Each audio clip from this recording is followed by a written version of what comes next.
For decades, the history of the DC Universe has been marked by its crisis-level events, status quo-altering storylines that have rewritten continuity while also providing a meta-commentary on DC Comics publishing itself, and all under a signature red glow. This is Red Skies, a 13-part podcast epic mining these events and the Superman of it all.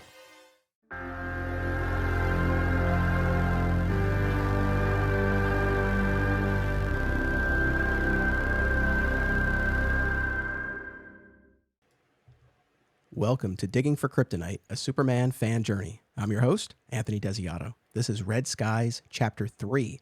And joining me to discuss Zero Hour, Crisis in Time, as well as Hypertime, is the host of From Crisis to Crisis, a Superman podcast, and returning guest, Michael Bailey. Welcome back.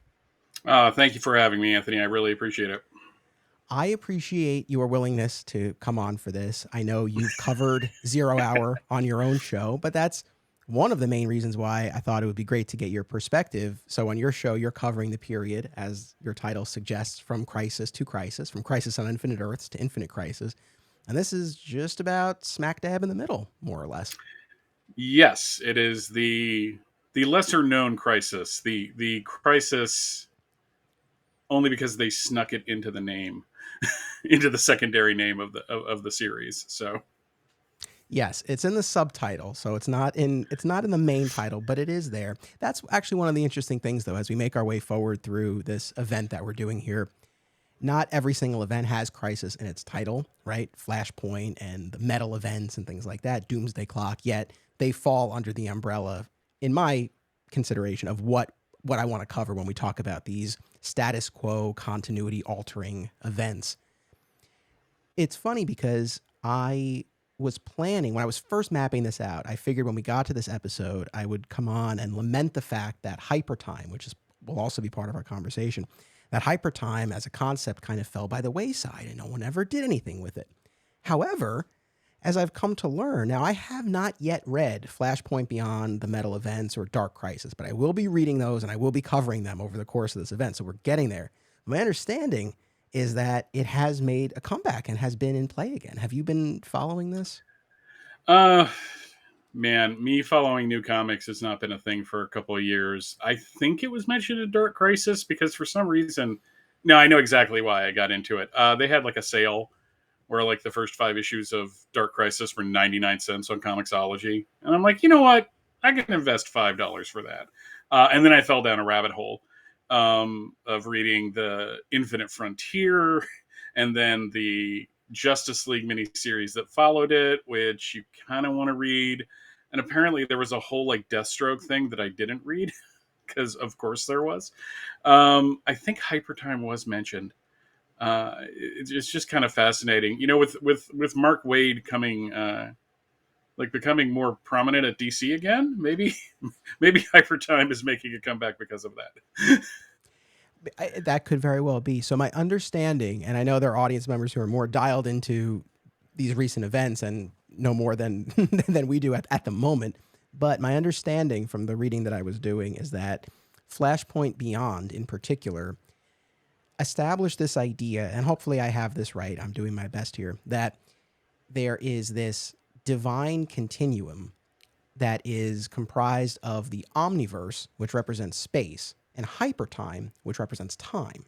And so all of these crisis level events that we've had fall into one of those two categories. So something like Zero Hour or Flashpoint, where there are timeline shenanigans, those would fall into the Hypertime bucket of divine continuum events, whereas something like Crisis on Infinite Earths or Final Crisis or so on would be an omniverse type event within this continuum.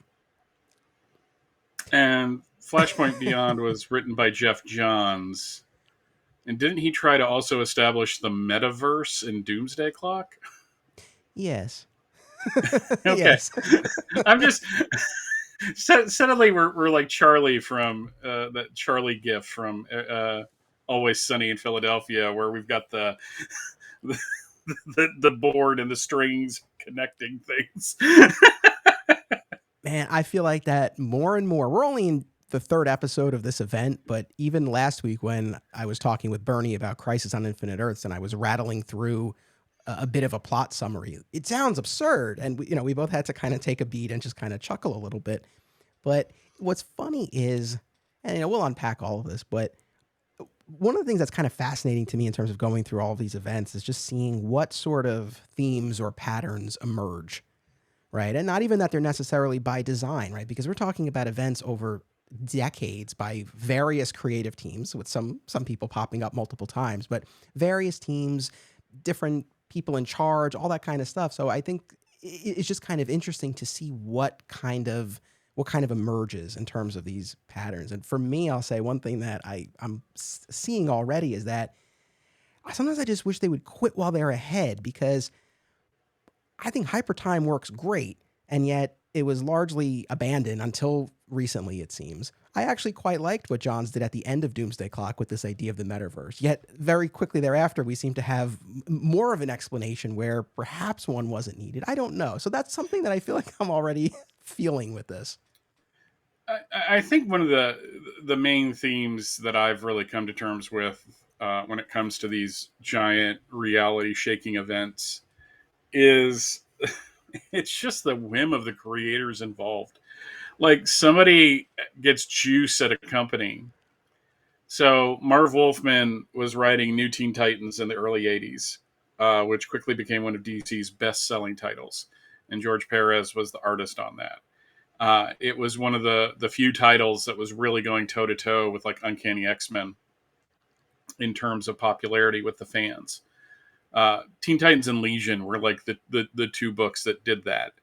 And it seems like he was able to parlay that into using his influence to pitch Crisis. Now, they could have said no. So, it's always the person at the top making these decisions. But Marv Wolfman didn't like the multiverse, so he pitched an event that got rid of the multiverse. And with Zero Hour, Dan Jurgens felt that there was a raw deal happening on to the fans because of certain events from just like a year ago are suddenly not canonical anymore. And so he did a story that Check Notes was called Death of Superman. So, and Mike Carlin and him had the juice to kind of get this done. And in the late 90s, when we get to Hypertime, Mark Waid was one of the most popular writers. Kingdom Come was a phenomenal success. And not only do you get to say, hey, to start Hypertime, hey, we've got this idea, but also we're going to tie it back to that insanely popular book from 2 years ago. So it just seems like, and this isn't me attacking those creators or saying it's wrong, because this is just how entertainment works. But it just always seems like all of these giant reality shaking events happen because somebody who is very popular pitches the idea and DC says go for it. Yeah, I think that makes sense. It's fun.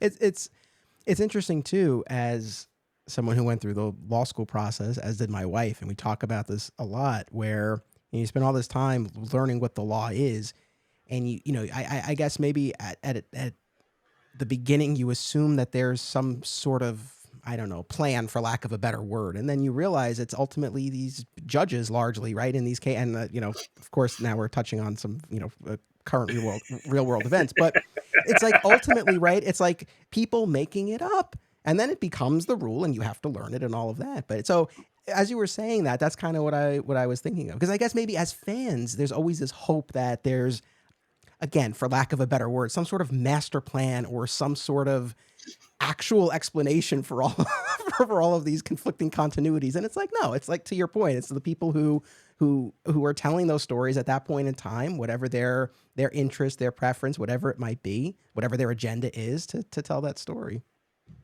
Yeah, and that's the weird thing, is that comics, up until fairly recently, I would probably say, I may be wrong on this, probably around 2012 is the cutoff of this. Comics were kind of a living document. The continuity was ongoing, and even when they made changes, it was always like the companies would go out of their way to explain why that change happened. So Zero Hour is a good example of that. Hypertime, not exactly. Hypertime just seemed to be like Grant Morrison and Mark Waid and that kind of generation of writers going, DC had something that made it special with the multiverse. We can't bring the multiverse back, but why don't we do this that makes it potentially you could do that and go to different realities. And I just think that both companies, for several reasons, one, just the audience has completely shifted. There aren't people getting into comics right now that are going to be into comics in 20 years. That's assuming comics are going to be here in 20 years. But to us, and we've got a bit of age difference between us, but we've got similar milestones and hallmarks of what got us into comics. It just seemed like it was just going to keep going and going and going and going. And now we don't have that anymore because the generation of readers isn't expecting that, because this is just one stop on their entertainment path. It seems more important to be a Renaissance person when it comes to geek culture now. Whereas it was easier 20, 30 years ago to kind of be like singularly focused on something. And I just don't think that they have to explain it anymore, because, to quote Bill Murray from Hot Dog the movie, it just doesn't matter. It really doesn't.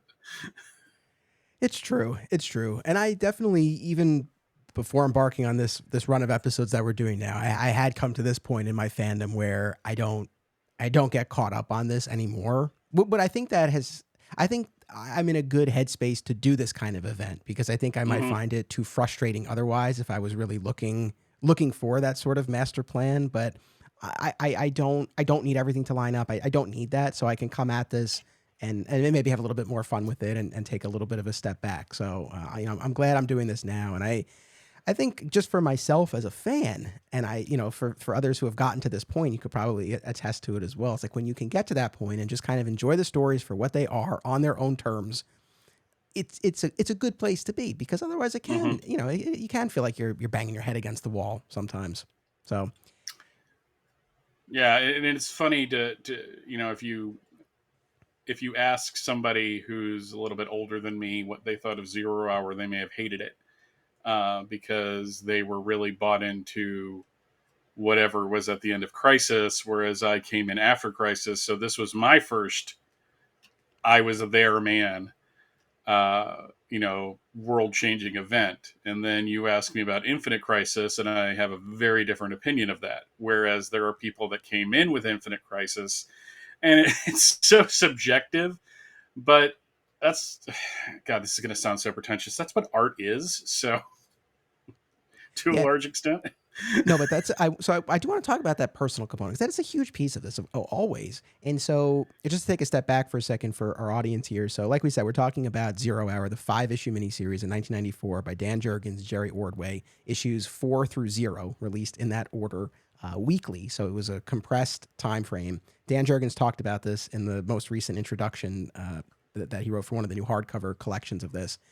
Whereas Crisis on Infinite Earths was this year-long extravaganza. They wanted to do this in a more compressed time frame, while of course still providing the opportunity for every title in the publishing line to tie into it. And we'll also, I'm sure, touch on the Superman issues that were part of the Zero Hour event. And I know you've covered them on your show. I've covered them on this as well, but we'll hit on that. And then when we talk about Hypertime.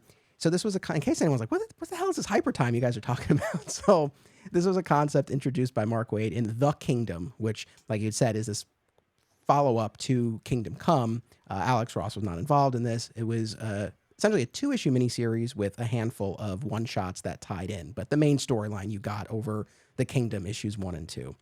And number 2 introduced this idea developed by Waid and Grant Morrison, like you said, of Hypertime, this vast web of interconnected timelines, like tributaries in a river that can kind of diverge and converge and overlap. And it was essentially another version of a multiverse, this idea of all these alternate timelines. So it's like, anything could kind of happen, right?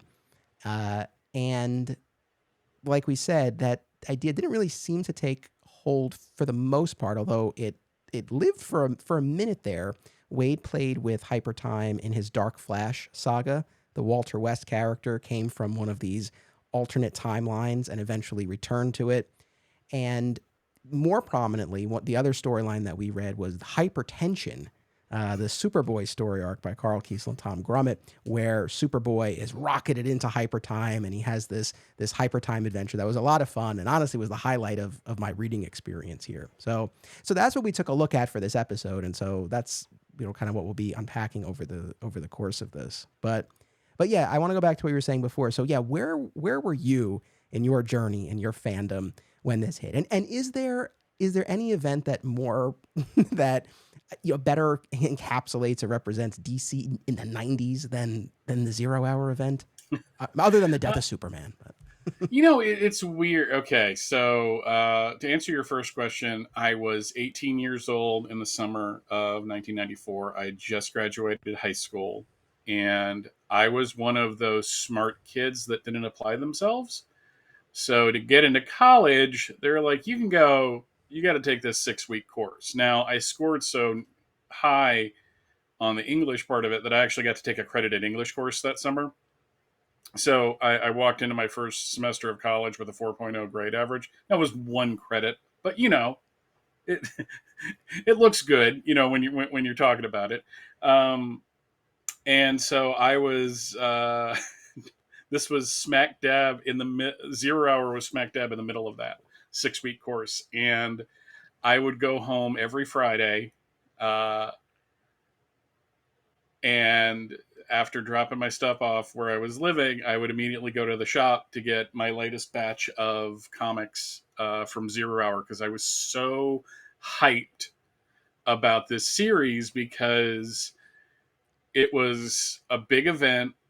I was at a point where I started buying more titles. I went from just buying the Superman books to getting like the Batman books and Flash and Green Lantern.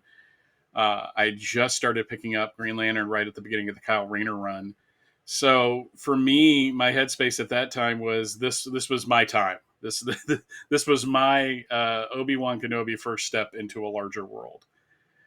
So I was very excited for it at the time it came out. What was your second question? I got so wrapped up in talking about college. Oh, just about when we talk about DC in the 90s. I feel like this event is a great, if not perfect, sort of representation of that. Here's the weird thing about DC in the 90s. I've come to believe that DC in the 90s, there was 3 DC comics in the 90s. And this was stage 1 DC 90s.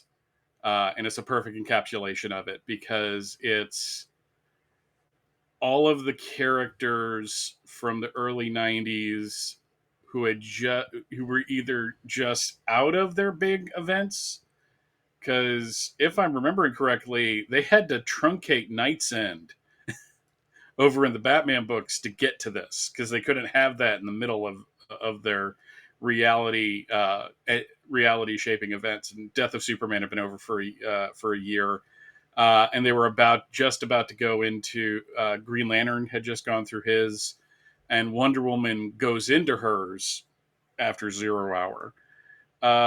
And then right after 0 Hour, DC decided we're going to go full like Image 90s. And if you look at the books in like 95, like right up into the middle of 96, it's like the artwork is trying to be really Image heavy. And then it seems like right after Kingdom Come, they're like, you know what? We've got great characters. We've got great writers. We're going to change all of this. And that's when, the hallmark of that to me was always Grant Morrison's JLA, which kind of introduced the third stage. So the answer to your question is yes, but it's more complicated than that. When isn't it when it comes to comics? But I like that. No, I like that. I like that description a lot. And what has your relationship to 0 Hour been in the years since, right? Like you were all in when it was first coming out. As you've revisited it over the years, whether on your own or for the podcast, for this, What is the reaction now? What sort of mileage do you get out of it now? It's mostly wistful nostalgia. Um, I've come to the conclusion that as much as I love Dan Jurgens and I love seeing Dan Jurgens and Jerry Ordway work together, the main series sometimes suffers from having to fit so much into 5 issues. So it makes the reading a little uneven. However, when we covered it on From Crisis to Crisis, we went all in and we read all of the like literally all of the crossovers, even the crossovers that aren't marked as crossovers. Because for some reason, Steel didn't get a banner like the trade dress, which is like, why would you leave money on the table there? Uh, and what I found was the stories that dealt with Zero Hour were more enjoyable, and the ones there's Guy Gardner Warriors or the Guy Gardner series. Like Bo Smith just threw everything at the wall. He's just like, I get to do something crazy for a month, so I'm going to bring in all these different characters, and uh, I it is one of my more like I think about it and I smile because there's just so many good memories to it, and I still enjoy it so much. And the only thing that keeps me from like being 100% there is what happens to the JSA, uh, which I haven't ever quite forgave DC for. They made Eh, up for it later, but still, it was a rough going there for a little while. It was, and consider this. This was my introduction to the JSA. So, wow. So hello and goodbye. Not great, not great. It's funny, right? I've talked many times about how formative it was and how interesting that my introduction to Superman was his death. But that worked. This not so much. But thankfully, what we got later on with the Mm-hmm. the Jeff Johns, David Goyer, James Robinson series, that was so strong. I feel like that made up for it. It really made me a fan of these characters. But yeah, I was at a different place. I wish I remembered this better, but I mean I was 7 when this came out. I was reading the Superman books, and I definitely remember reading the Superman issues that tied into it. I've told this story, but I didn't know what was going on. I was a little kid. I remember the issue. I want to say it's Action, but it's the one where everything fades to white at the end. And I remember leaving Dragon's Den comic book store in Cross County in Yonkers, New York, and flipping through it in the car and seeing that. And I remember like my mom and I went back into the store. We thought it was a printing defect, right? Without the larger context. And I hadn't read and felt like I hadn't read that issue. So I was just like flipping through it and it just looked like, oh, they ran out of ink. Sure, if I had actually sat there, I like to think if I had sat there and read it, it would have been clear. But in any event, so I wasn't reading the main storyline, the main, miniseries. I eventually read it in trade paperback. It had to be, I mean, at least a couple of years later. I mean, it wasn't that long after, but it was a while later. And so I have some nostalgia for it, but not to the level that you do. So when I reread this, it's I think a little bit tougher for me to get. Not that it's tough. I mean, it's not such a slog, but I don't get as much out of it, I suppose. Whereas not in terms of crisis events, but just in terms of DC events and crossovers. Final Night, that was the one where I was there for that one, and I was a little bit older, and I was getting that main miniseries as it was coming out, and that imprinted on me in a much stronger way. And then when we talk crisis events, Infinite Crisis, like that was the one, and I'm very excited to get there. We'll have multiple episodes on that, but like that was the one where I was so invested. I was reading almost everything DC was putting out. I was following all of those miniseries. That was the one that was really my quote unquote my crisis. Whereas something like this, it definitely represents a time in DC, and it's from Dan Jurgens and Jerry Ordway. We've talked about their work on the Superman books a lot, so that definitely carries some weight. So I have fondness for it, but I don't have that. I don't have those feelings that you do. So I kind of only get so far with this when I go back to it. Yeah, and I could totally see that.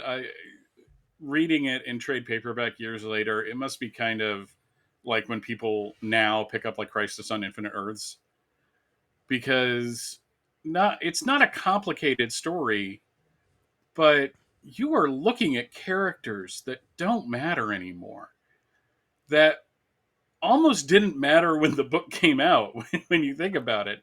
I remember back when last year, when the 30th anniversary of the Death of Superman came out, and you have the Ivan Reis cover, and it has, kind of doing a new version of the poster that came with Superman 75.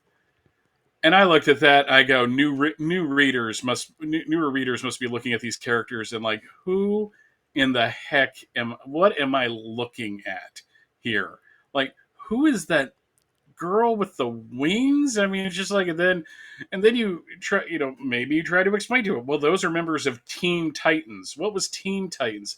Well, they were a Titans team from the future, and it's one of those things where everybody has. I don't care what fictional universe you're into. If you get into it to a certain extent, everybody has their bridge too far. Everybody has that thing where it is perfectly like rational to one human being, and another person is just going to look at you and go, what do you mean he had a mermaid girlfriend? What does that even mean? So, and I feel like people reading this later have to have that. Why is Aquaman holding his hand and going, I'm fine, when there's no other context in the story for that? No, I mean, that's a great point. And I think that's one of the tough things with these events because they're so of the moment. And then when you remove them from that specific moment in time that they're speaking to and you go back to it later, then I think the question becomes is there enough there? Is there enough there? And sometimes there is and sometimes there isn't. On the other hand, there is there's something neat about how these events and this one in particular, they serve as a time capsule, right, Mm-hmm. of that specific era. So you look, especially when you get the double page spread as all the heroes are assembling at the United Nations, and it's like, all right, like this was the DC universe at the time, and yeah, exactly. It's like so many of these characters are not in play anymore, and but every character is someone's favorite. But this was who we were working with at the time. So that time capsule element is cool or interesting. But yeah, I mean, as far as like what's going on in this book, in case anyone either hasn't read it or hasn't read it in a little while. So time is amiss. We have these anomalies popping up, like a younger, healthier Barbara Gordon Batgirl, for example. And we have these waves of entropy moving backward from the end of time and moving forward from the beginning of time and converging in the present and wiping everything out along the way. Seemingly the work of Extant, the former character Hawk, who became the villain Monarch and has now evolved further. And of course, and I don't think this is a spoiler at this point, people I think are well aware of the long journey that Hal Jordan went on. But we ultimately find out that the true villain of the piece is Hal Jordan Parallax, who is seeking to take what he tried to do with Coast City and fixing things there, but do it for everything, right? He's going to fix everything. He's going to rewrite the timeline and make everything as it should be. And so as you're reading this, so much of it is just, again, these anomalies popping up, heroes not quite sure what's going on. They assemble. We have a couple of skirmishes at again, the beginning of time, the end of time. For me, I didn't really feel like I was getting a ton out of this until we got to Hal Jordan's entrance. And then I felt like we really kicked into gear here. Yeah, and I'm kind of glad that the trade paperback includes the two chapters from Showcase 94, because again, if you just jump right into this series, it's not incomprehensible, but like you're doing a lot of work to try to keep up.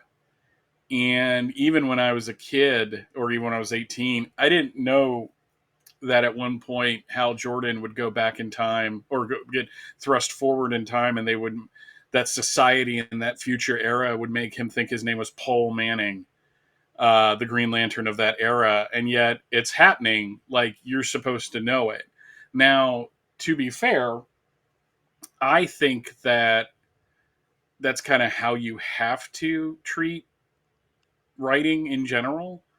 You have to kind of go with the idea, like, your audience isn't stupid, and you don't want to bog the dialogue down in expository uh, expository reams of paper to explain what's going on. It's just It's just a good way of referencing the fact that in the future, the time is being erased from the future.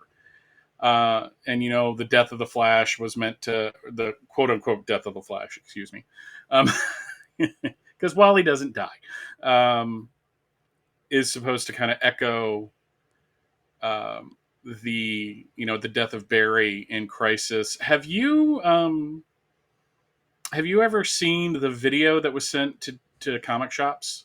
Yes, I have the Okay. promotional video for Zero Hour, where you have creators talking about the story, but most notably, right, is an actor portraying Parallax as he's staring at all Yes. these screens. Yeah, so fun and weird and fascinating. Yeah, the guy who ran the shop I went to at the time, which was a place called Comic Quest, which no longer exists, shockingly. He gave it to me, so I still have it in the house somewhere. Yeah, but I go back to Brian Augustine on that, saying we're going to throw another Flash on the fire when they talk about Wally. Wally having his quote unquote again death at the very beginning there, and you're right in that, like, the plot actually kicks into gear when Parallax shows up, because then we finally know what's going on in terms of the story. Like, the continuity gaffes are just something, it's like a metatextual way of dealing with the fact that continuity has shifted even since the Crisis. And the idea that the Crisis was this big secret, I kind of like the scene of Wave Rider. Like, and then you have to explain that. But I like of Wave Rider discovering what the Crisis was. Like, it's this video he watches, and it horrifies him of all these realities getting wiped out. And I just think that Extant as a villain, there isn't much to him. But then when you figure out that he's just kind of the lapdog, then that makes more sense. And it's a lot easier to then, when you go back on a reread, I think it's a lot easier to go, oh, okay, I see what's going on here. This is kind of interesting. But yeah, there is so much that it's funny that for a mini series and an event that was designed to clean up continuity, there's like 15 billion pounds of continuity going into it that you have to understand. You have to know who the Linear Man are. You have to know who Wave Rider is. You have to know that there was another Matthew Ryder. And then you have to understand that, oh, this Extant, he's actually the guy who is Hawk. But Hawk became Monarch because at the end of Armageddon 2001, it was supposed to be Captain Atom, but then they changed it. So now it's Hawk, and now he's Extant. And it's just like, there's a lot of asking at the beginning of this that I think once you get to Parallax, like, a lot of that gets forgiven. Yes, that is very true. Going back to what you were saying a minute ago, I do agree about, in terms of how a writer would or should approach a story like this. Yeah, you can't. The story will suffer if you try to explain every single thing that's at play for the reader. And what I've always felt as a fan, and I feel like a lot of fans probably feel similarly, especially now with all of the tools we have at our disposal, the internet, namely, and Wikipedia in particular. It's like I've done that a ton of times, right? As I'm, you just need a quick, you just want to, get caught up as quickly as possible and just get a little context. I feel like we're happy to do that. Or if we're really so moved, you track down the back issues or the trade paperbacks and you actually read the stories that might be referenced, as long as the story in and of itself tracks and makes sense in and of the story. But as far as, some characters or plot lines that might be referenced that you don't know, I think that's part of the fun of this journey is, you can educate yourself. So yeah, I definitely agree with that. The bit about the revelations about Crisis, that was particularly interesting, especially having just reread Crisis and had a conversation about that. And yeah, this notion that the heroes of the DCU are aware of a battle with the Anti-Monitor, but the larger picture about what went on during Crisis and the loss of the multiverse, that is unknown to them. And so when Rip tips Wave Rider off, hey, this is like the Crisis, right? And then Wave Rider does his research and he learns about all of these other worlds. I mean, that was particularly interesting. Are you aware of any other instances, I guess, between Crisis and Zero Hour where such an explicit reference was made to the fact that there had been this multiverse? Animal Man. Okay. During Grant Morrison's run of Animal Man, because Psycho Pirate shows up. Okay. So there's a reference to that. Um, yeah, it's one of those weird things that it, there is accepted fact in reality, and accepted fact was the crisis ended and DC rebooted and rebooted a bunch of things, and that everyone was on board with it when that wasn't the case at all. And then you look at characters like Wonder Woman and Superman who got top to bottom revamps. Whereas Batman, it was just like, if we feel like it didn't happen, or it did happen. And Green Lantern got a new origin, but that wasn't until 1989. And it was Hawkman specifically, I think, that got under Dan Jurgens' skin, and rightly so, because you had that story in Superman number 18, where the Hawkman and Hawkwoman bring Superman back to where Krypton was, and he has this whole hallucination of Jor-El sending Kryptonians to Earth and how that goes terribly wrong. And I think they wanted to make reference of that, if I'm remembering correctly, in Action 650. And they're like, oh, that didn't happen. It's like, what do you mean that didn't happen? Well, with Hawk World, those Hawks don't exist the same way. In fact, according to a Hawk World annual, all of the Hawkman appearances that you saw in like Justice League, those were really just the Golden Age Hawkman and Hawkgirl, even though it wasn't, but it was. But that's what we're doing. But because of Hawk World, none of that happened, and Dan Jurgens was like, "That's insane," in not so many terms.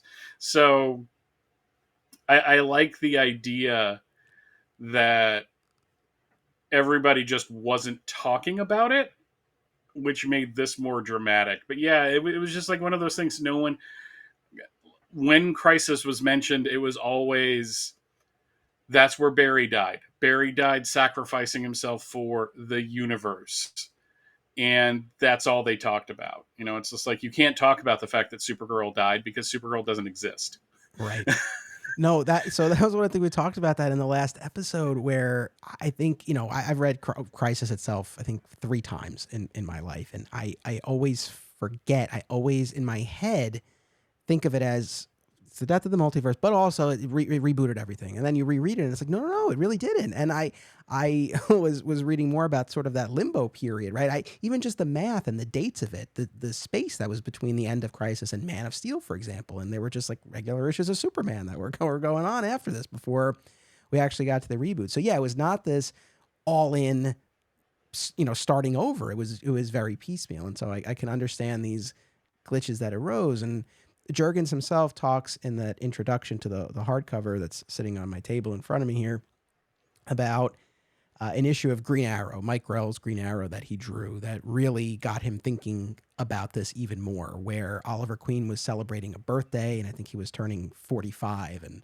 that got him thinking about, well, if Oliver is 45, what implication does that have for the ages of the rest of the DC universe? And that, as he writes in his introduction, really seemed to get the ball rolling as far as why he wanted to do an event like this.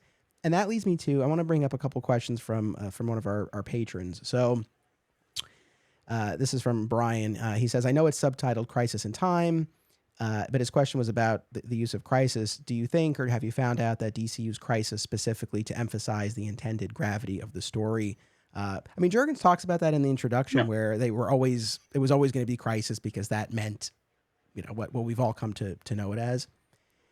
But then this is specifically what I want to pose for our discussion here. Brian asks, do you think the story accomplished what it set out to do? And then he goes, honestly, I haven't reread this in over 25 years. What did it set out to do? And I know we've been touching on the latter, I guess, that there were these, these glitches and things like that, things that didn't quite line up. In terms of what it actually accomplished, I guess, where do you land on that? How do you view that piece of it? I think its intention was to give the entire line a chance to firm up a continuity and then go forward with it. And if you wanted to make changes, now is the time to make changes. Uh, One of the best examples of that is Batman. Post Zero Hour, Batman was, and always should be a character that people in Gotham City think is a myth. Like people don't like it's all a conspiracy on the part of the cops. They put the bat signal up. Batman doesn't exist. So the idea of Batman being a public figure goes out the window. And that really gets driven home in titles later on, like Young Justice, where Robin can't be seen when the team is public because he's not supposed to exist. Um, I think it did that.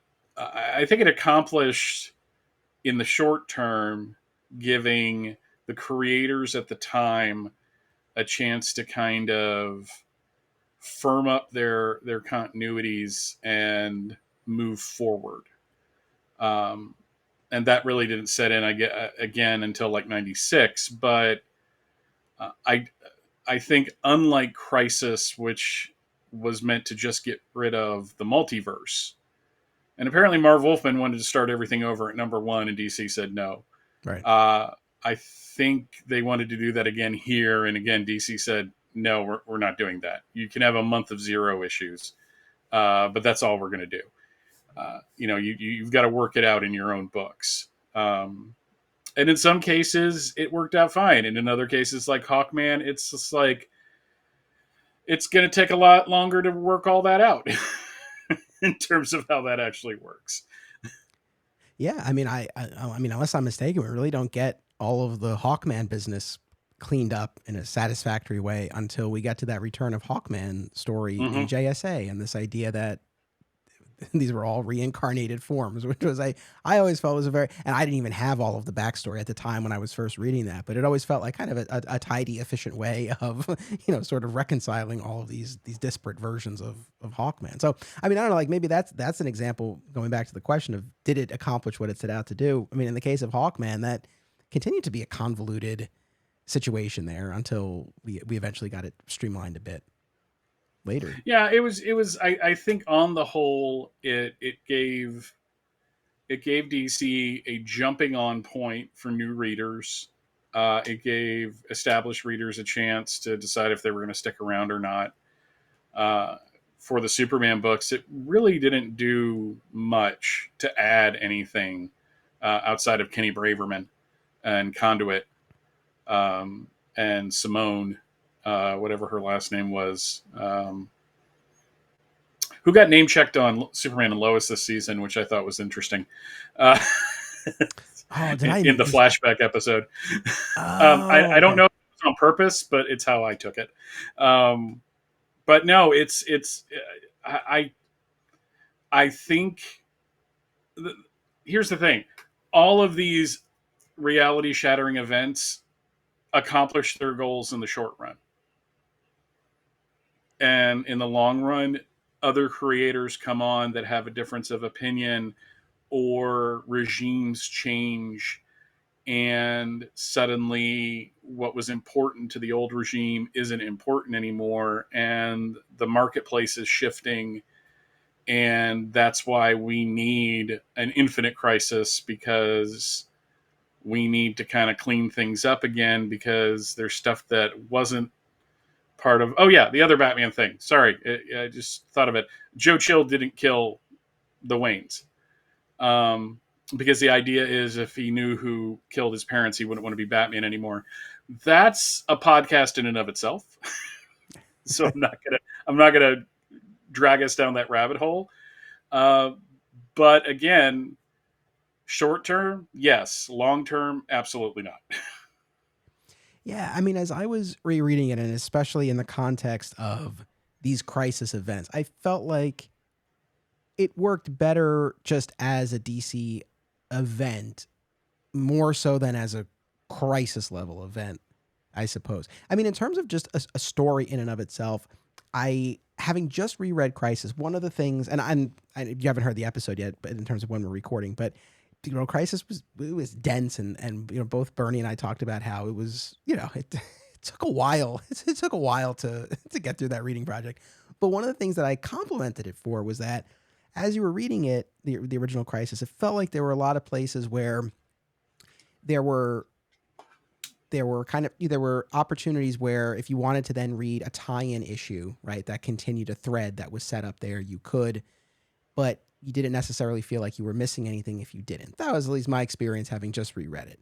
And so I felt like that story in and of itself gave you everything you needed, but there were these opportunities they presented where if you want to go off and follow Blue Devil on his adventure, you can, but if you didn't, you're fine.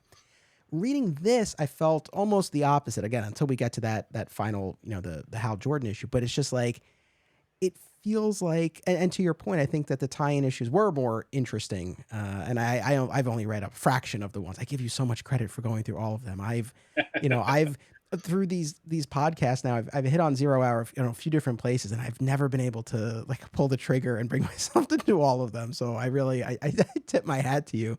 But like the Superman ones and the Superboy one in particular was probably my favorite.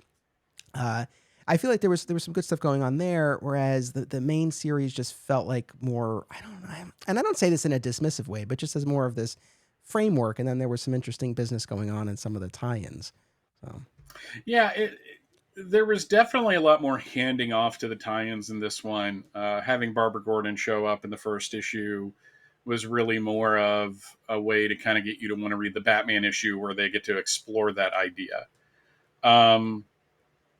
I have a theory, and I think Dan Jurgens has talked about this, and it didn't hit me until we covered it on the show on From Crisis to Crisis. At the very end, there's a new time trapper. I think it's Barbara Gordon, because there's a little tuft of red hair that peeks out. And I didn't notice that back when I was 18, because I was more like, let me get to this 15-page fold out of the new timeline, because I got to know where everything fits, because I'm anal retentive. And remember, everybody, anal retentive is hyphenated. But no, it was really, especially in those first few issues, it was a lot of handing off. A lot of like, yeah, if you really want to see what happened to the Flash, go kind of read what his crossover. And then in other cases, it's like, does it matter? Not really. Dark Stars, not a bit. The Superman books, only to explain the last page of the first issue of 0 Hour number 4, where Batman and Superman show up together.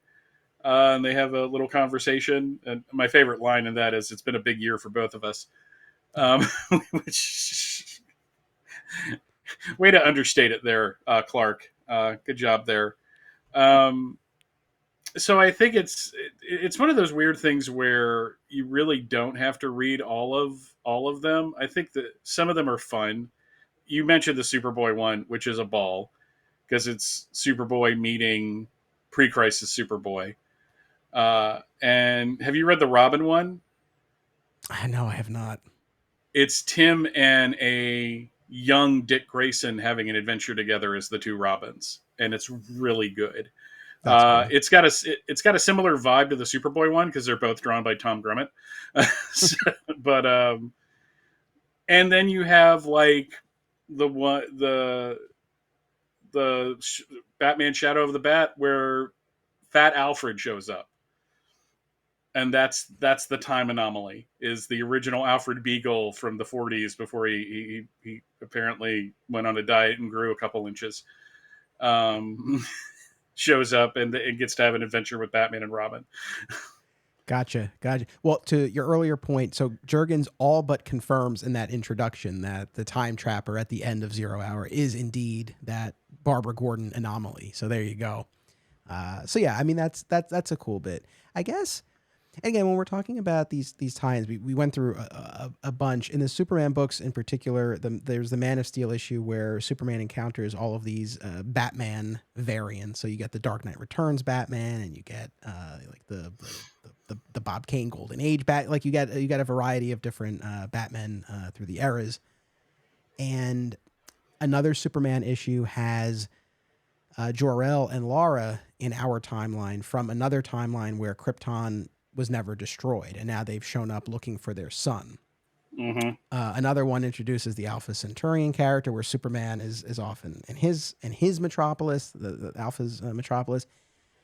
I guess one thing that I suppose I was bumping up against, and this isn't even it's not like a criticism of the story, but I guess when we're looking at it as a crisis, like the Superboy issue made total sense to me because it was, as you said, right, the pre-crisis Superboy, Clark Kent Superboy, encountering our Superboy, and it was fantastic. It was such a fun issue, and it was cool. And of course, Clark Superboy is so out of sorts. He's in our timeline, and he sees Lana, and he assumes it's his Lana, but she's older and married to Pete Ross. And he's freaking out, and of course, we haven't seen this incarnation of Clark Superboy, so there's that whole component there, and especially through the lens of Crisis, that to me felt like, oh, this is what the heart of it is. But so many of these other anomalies, like again, Jor-El and Lara, showing up from a Krypton that never exploded, like it's interesting. I'm not knocking it. It's an interesting angle. What would Clark's reaction to be Mom Pa's reaction to this? It's great. But yeah, I don't know. I guess I was expecting more pre-crisis elements to be at play, I suppose. Yeah, it's interesting that the pre-crisis DC universe for the longest time, and this is just my perception as a reader. This isn't me like having been told something by somebody who is in the know.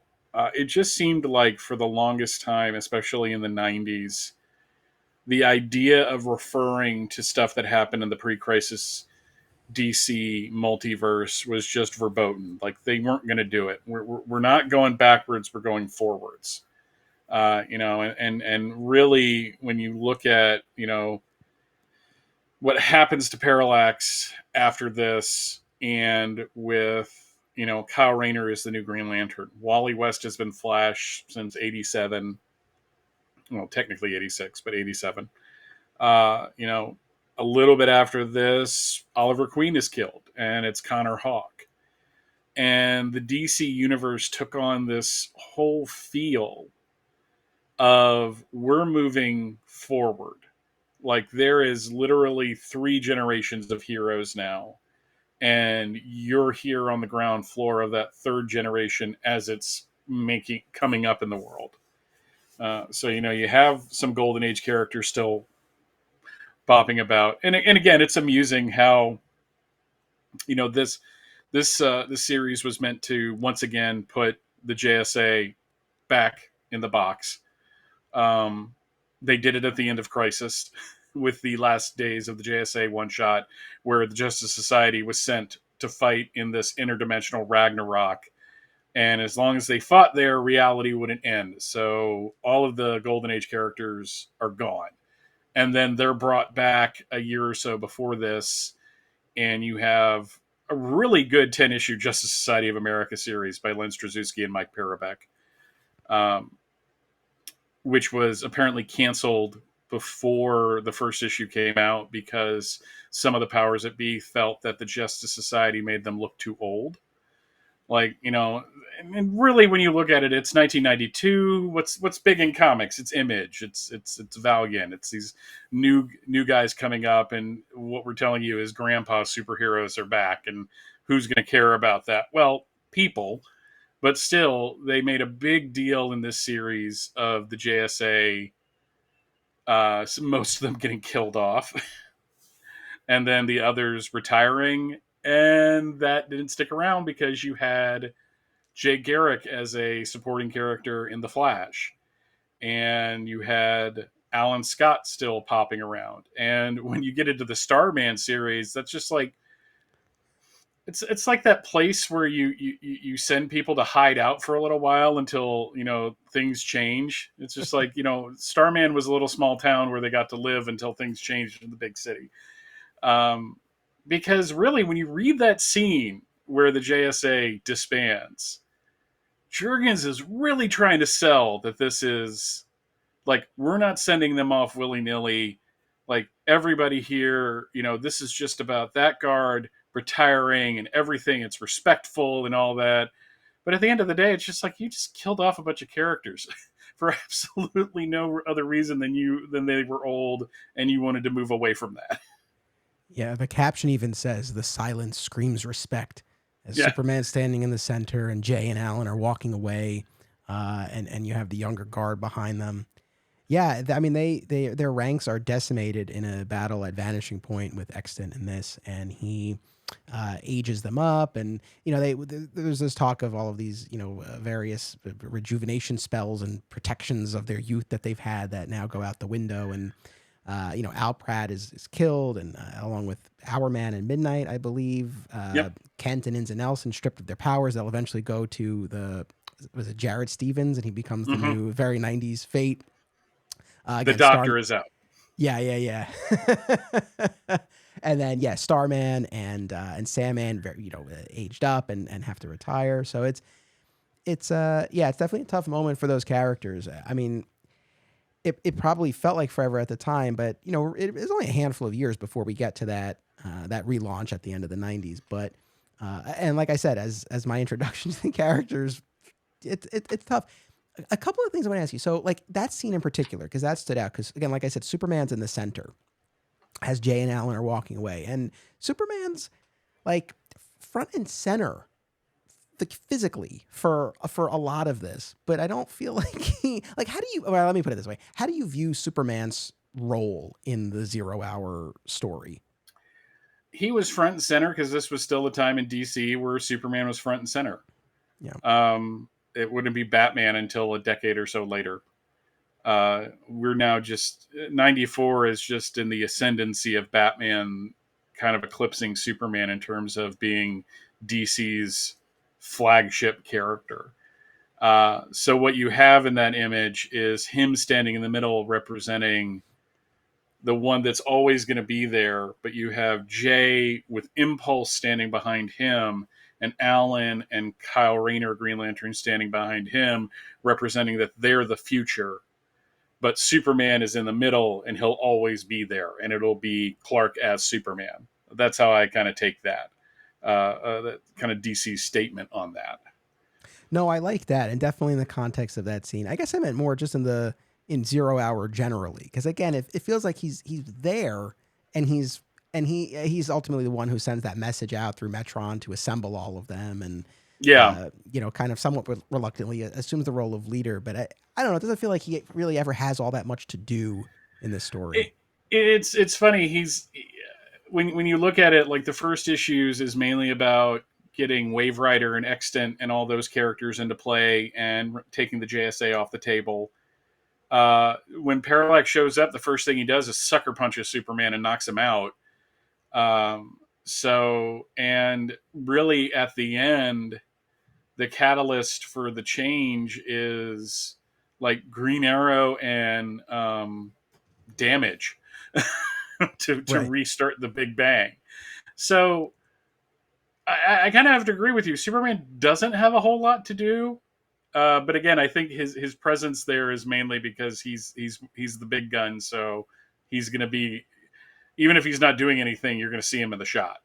Right. His agent was really good about getting him screen time, uh, and I think it kind of helps that the two main creators on the book are Superman creators, so you have that going for it too.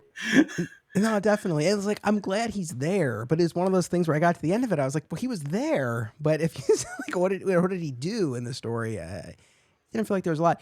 Jurgens wrote in that introduction about how the inclusion of Hal Jordan was relatively late in the game, right? Because as Hal Jordan's role at DC was shifting, and now he was being elevated to this, universe wide villain. I guess I'm curious. Do you think that maybe if that had been known earlier in the game, it would have been Parallax throughout instead of Extant and then the Parallax reveal? And I guess hand in hand with that, do you think the story would have been stronger if it had just been Parallax throughout? If he had been revealed at the end of the first issue, for example, and then we kind of went from there? Or do you like the way this played out? No, I actually like the way it played out. That there's something else going on, and especially if you were kind of following what was going on in Green Lantern, it was interesting that Hal pops in, and I think Hal gives it more of a I'm doing the wrong thing for the right reason, rather than I'm just evil and I want to wipe out all of time and recreate it in my own image. Hal is doing what Hal did during Emerald Twilight, where he's just trying to recreate. I'm trying to recreate Coast City because Coast City got destroyed and the Guardians turned their back on me, and now I'm going to do that on a global scale. I'm gonna bring I'm gonna make it so that the right reality. And when you jump forward to another event, that's kind of the thing too. Is we're gonna create the correct reality. So I think having Parallax show up when he did, one, it gives you a late story swerve that you didn't see coming, and actually it's like I remember reading it going, "Oh my god, it's Parallax." It's Hal Jordan. He's the bad guy behind this, and I remember really liking that then, and I still like it because I think it makes the story stronger. Because to my mind, Extant isn't much of a character at all. He is a costume that looks kind of cool and is very 90s. Yeah. I mean, I guess I asked because, like I said, I enjoy this so much story. I enjoy the story so much more when Hal Jordan enters that I'm like, well, I wish he was there for longer. But your point is well taken, and I think it's definitely impactful that it happens when it happens. It's funny too, and this is its own podcast episode or series as well. But I certainly, again, even though I was the little kid as all of this was happening, I do know what a big deal at the time it was for Hal Jordan to descend into villainy, and I know there was a lot of fan uproar over that, and I definitely remember, of course, by the time Green Lantern Rebirth came around, it was like turning a corner in that sense. I guess I never really felt that strongly, but I knew people who had grown up with the character and did feel more of an attachment, and I guess I kind of fell in line with this whole thing. Like, oh yeah, he needs to come back as Green Lantern. As I've gotten older and I look back on it, and I'm not looking to ruffle any feathers here, but I actually the journey that he goes on from Emerald Twilight to Zero Hour to Final Night to Day of Judgment to the Spectre, this redemption that he's able to find as this other character in the DC universe, I find it fascinating. I think there's something very compelling about that. And for me, I know you talked about getting into Green Lantern with Kyle Rayner. Like, he was my Green Lantern. So for me, I think Hal's journey is kind of fascinating. And I also wonder, like, I'm sure there must be Green Lantern fans, as many as there were who were up in arms over what was done to Hal Jordan. I'm sure there were some who actually, sympathized or identified with him and actually, were following his path and kind of maybe rooting for him isn't the right word because he's looking to undo the DC universe. But like, it's a very, to your point, like it is a very, I think, compelling motivation. And he's not just looking to destroy, he's trying to fix. There's something very compelling about that. Yeah, it gives the story itself, it makes it more than just a reality shaping event. As much as I like Crisis on Infinite Earths, when you boil it down, it is, I'm a bad guy that's just trying to destroy everything. That's my motivation. There isn't much to the Anti-Monitor as a character. He's very single-minded and focused. He is a capital BH black hat villain. Where here, Extant kind of falls into that. Like, Extant is just trying to increase his power because everything fell apart after the Monarch thing didn't go well. But Hal's motivation makes it more personal, and it's why that last issue is so good. Is you mentioned that Superman doesn't have a lot to do. He really doesn't, because that last issue is Ollie and Hal having a conversation, essentially. Yeah. And it's Ollie that puts the arrow into Hal's chest. And so you have like this really deep kind of ending where I had to kill my own best friend because he was wrong. And you have Barbara Gordon there like, well, I exist. Don't I get a chance to live and all that? And it's just, it creates right at the end, because it strips away from being an event and it turns into an actual story, Whereas there was story going along, but everything in the early issues was kind of just setting this up. And then suddenly it's not about the crossovers, it's not about the tie-ins. It's about one man trying to remake reality because he believes he has the right to do that, and others standing up to him, and at the end reality gets recreated because of it. Well, that's so I agree. I mean, like that's the thing. It felt like for 4 issues, it was about the plot, and then for the last issue, it was actually about the characters. Mm-hmm. And again, I don't mean to sound like I'm just like dumping on this. It's like I guess I would have No. loved to have had more of that feel throughout, but I'm glad that we eventually got there. And I do want to say, I think the biggest compliment that I can pay this story is that reading this as a kid in the 90s, whenever it was that I eventually read it, not even knowing all of the backstory with Ollie and Hal and Parallax. I mean, I knew from Reign of the Superman, like I had some sense, but I didn't have all of the specifics. I didn't have all of the history. Yet that probably more than anything always resonated with me. And that final image of Ollie like crying out as he's looking up, like that really resonated, and that made an impression on me, even without knowing everything that had come before. So I think in that respect, the story was very successful. One of the other things the story does very well, and it's one of the things that I really loved about the DC universe in general, is that you got a sense of the history.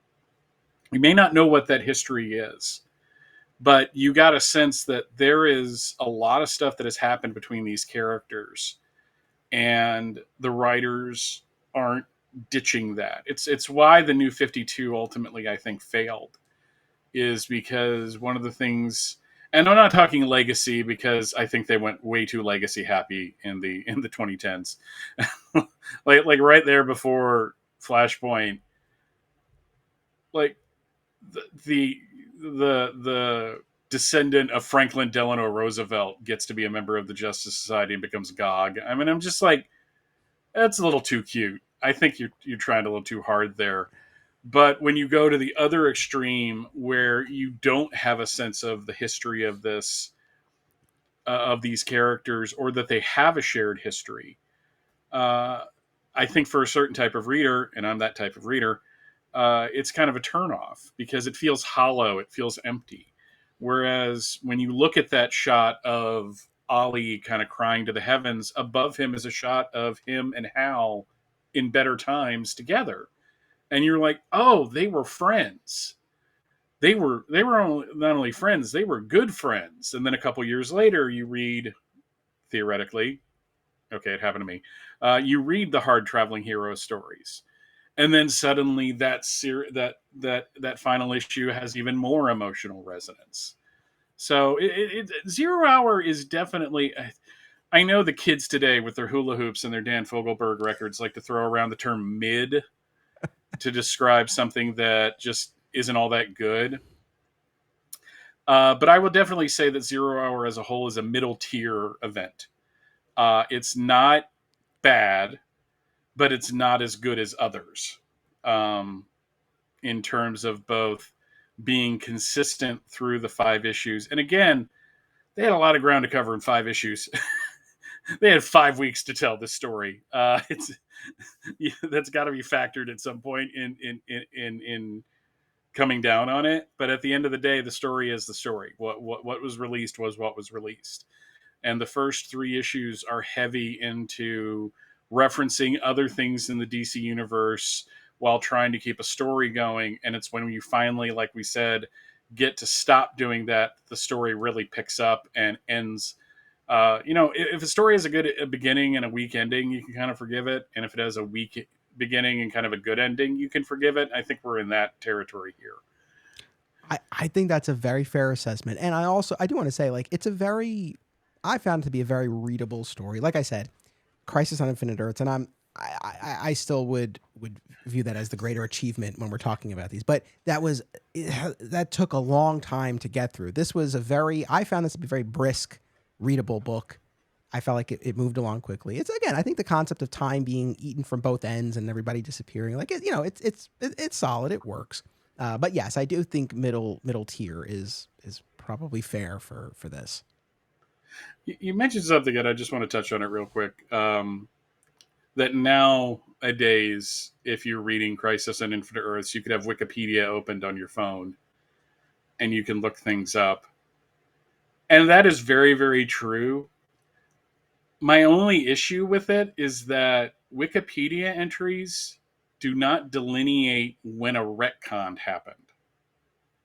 So if you're reading a history of a character on a Wikipedia entry and the writer can be really good at breaking down the information, but they're assembling information from a 20-year period, whereas at the time of Zero Hour, we didn't know some of these things because they hadn't happened yet. So it's got to be kind of weird for newer readers to be like, well, why is that? Didn't he know this? Well, that hadn't happened yet. What do you mean that hadn't happened yet? Okay. So, but yes, it's definitely better to have the info than not. I always go back to that classic Michael Scott quote: "The Wikipedia is the greatest thing in the world. Anybody can write anything anywhere in the world, so you know you're getting the best possible information." I always think of that anytime I go to Wikipedia. The last thing I want to say is I do want to get into Hypertime, but the last thing, and I know, going back to my patron's question, and I know you touched on this, and I know so like Hawkman is a pretty extreme example, and I know you talked about some of the changes that were made to Batman moving forward.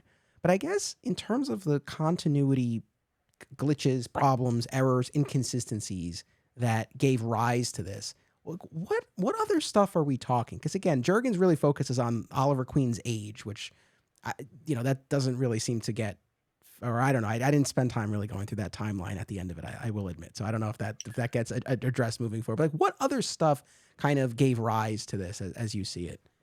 That's a good question. I don't think Green Lantern did too much because Emerald Dawn changed a lot of stuff, but it focused on a very narrow part of Hal's origin. And I don't know if you've ever read the first appearance of Hal Jordan and his origin story. It is literally, he gets the ring, he becomes Green Lantern, and the story is over. So it's not like going back and fleshing that out really detracts from what had come before. The Legion was a hot mess, mainly because they had to get rid of Superboy as the inspiration of the Legion, and they kind of did that with the Future Shock storyline. That's not what it was called, but that was the name of the Superman issue, Superman #8. That's where I came in, so that's why it's always so like front center in my head. But even after that, it was just like there was a Superboy, so you can kind of go back and think about Legion stories that have Superboy in it. But then at the beginning of the 1989 series, reality shifts, and suddenly it's not Superboy, it's Largand, who would eventually become Mon-El. I don't know if that was an issue, but it definitely kind of it kind of made the Legion kind of complicated if you were kind of dipping in and out of it. Yeah, it seems like Hawkman is always like the poster boy for this. Yeah. Mark Waid said that if they put 10 years ago at the beginning of the first issue of Hawkworld, everything could have been saved. But no, because when you look at Hawkman, like I said, not only are you saying that none of those happened, but then you have an annual explaining that they did happen, just not how you remember it. And Batman really didn't have too much of a continuity problem. In fact, by the time Zero Hour came out, Batman had gotten ironed out because Batman's really weird post-Crisis. It takes a good year or so for him to settle into anything. If you read like the first 2 years after Crisis on Infinite Earths when Denny O'Neil takes over, tonally those books are all over the place. Justice League, I mean, the only thing with Justice League is that Wonder Woman and Superman and Batman were no longer founding members. So when they, in Action Comics number 650, retold one of the old team ups, they had to explain that Superman was there, but only just to help out. Gotcha. Yeah. No, I mean, I just, I guess that was the other thing that was just sort of, I don't want to say bugging me, but I kept coming back to as I was reading this is like, yeah, again, like just what exactly was it trying to remedy? And again, in terms of those anomalies that were popping up, again, like I think they provided interesting fodder for especially for the tie-in issues and to see how characters would react. And again, to your point, I think those zero issues that followed after the main crossover provided a nice opportunity. And Jurgens talks about this in the introduction. Like the creative teams were told, if there's anything you want to do, anything you want to fix, anything you want to change, this is your opportunity to do it. And then you'll have the zero issue and kind of, let it play out. So so like those pieces of it make sense. But yeah, I guess I'm still it's like still hard pressed to be like to really be able to articulate explicitly like what exactly this set out to do and then actually did. But Yeah, it set out, I think, ultimately to give kind of a reset, not a reboot, but a reset to the DC universe. And I think it did that. I think it gave a good jumping on point. The only problem with jumping on points is that they're also jumping off points, and I'm sure some people did. For me, it wasn't a jumping on point, more of getting into the larger DC universe and eventually like buying. Man, if you were a member of the JLA, I was buying your ongoing at one point. So that, and like buying most of the Batman titles, not all, just most. Um, I never got into Legends of the Dark Knight. I guess I should have, but that seemed to be the one that didn't matter because it wasn't part of the ongoing storyline. right. So, No, but I hear you. I know it wasn't until very deep in, right, when it started tying into the big events. yeah. So yeah, I think it works. I think it was a problem that certain creators had, and on that level, they solved it Okay. Well, until the next generation of creators didn't care and wanted to fix it again. perfect segue. All right, so Hypertime. So we flash forward a few years and we have this event, the Kingdom, which we set up before. And in this, we have the new character, Gog, who we find out. And thank you for tipping me off to that New Year's Evil Mm-hmm. Gog special, which I had never read. It's not on the app. I had to resort Nope. to other means. And even those other means, the quality was not great, but I was at least able to read it. But you get his backstory. The Kingdom does give the backstory, but the one shot is more effective. And obviously, you spend more time. And you find out this is William. He's a boy who, the sole survivor of the Kansas cataclysm from Kingdom Come, and Superman rescues him, and he comes to view Superman as a god, and thinks that the destruction of Kansas was this test of faith that Superman gave him and gave the world. And he starts a church and this whole ministry, and really has gone all in on the worshiping of Superman until Superman shows up and disabuses him of this notion. And he's like, no, this wasn't a test of faith. It's like, it was my fault. I abandoned humanity and this happened. And then, of course, William loses it, and his entire belief system has been shattered, right? Because the idea of something just being so senseless, he couldn't reconcile it, right? So he had to make some sense out of it, and that led to his faith. And then once that was taken away, he had nothing. And then the quintessence, our quartet of cosmic beings working with the Phantom Stranger, they imbue him with the powers of Gog and set him on this quest to accelerate the destruction of Kansas. Each member of the quintessence has their own reason why, right? Like the Wizard Shazam wants it to happen earlier so that maybe Captain Marvel doesn't have to die. I won't go through all of them, but that's our setup. And so he goes about killing Superman through time one day earlier each instance, which leads to this sort of paradoxical effect where you have all of these dead Supermen with dead man in the afterlife. But how could there be multiple spirits? What's going on? And we ultimately get this, the Kingdom Come, Superman, Batman, and Wonder Woman traveling back to 1998 to the then present of the DC universe and meeting up with their present day counterparts, ultimately facing off against Gog. Of course, Kingdom Come, Superman, and Wonder Woman have had a child, Jonathan, and his fate is in the balance. And all of this converges in this battle. The two sets of heroes, and Rip Hunter and Gog, and the revelation that we have this hypertime, this web of interconnected timelines. And that's how we can sort of reconcile, because there's all this whole business about how by traveling back in time, the Kingdom Come versions of these characters are essentially erasing their own existence. They're changing the past, so theoretically they won't exist, moving forward. Yet they still do, because they are one of these branches of Hypertime. How is that? So I haven't read The Kingdom since 1998. Again, I'm the type of person that can tell you what I was doing when I was reading most of comics during this time period. It was Christmas time. I was with my dad and stepmom at my stepmom's parents' place, and there wasn't a whole lot to do there, so I just had my big stack of comics, and this was one of them. And I remember reading it at the time going, this is really interesting. I wish the art was better. And it's nothing against Mike Zeck, who is a brilliant artist. I just was not happy with the art in the second issue. I thought it looked, this is going to sound weird because Zeck's not a 90s artist. It looked very 90s. It was interesting reading it again, the Kingdom event specifically, because all I read were the first two issues, and I read the Planet Krypton one. And the only reason I did that is, and this is weird, I saw Mark Waid talking about it on Facebook.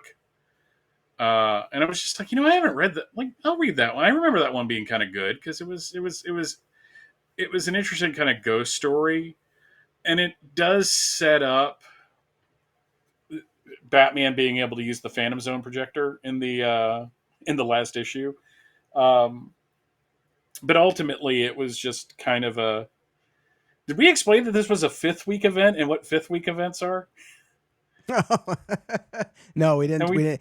We did when we did our DC 1 million episode, because I was thinking that I was conflating these other types of events with 5th week events, and I clarified it for myself. But yeah, we didn't say it in this episode.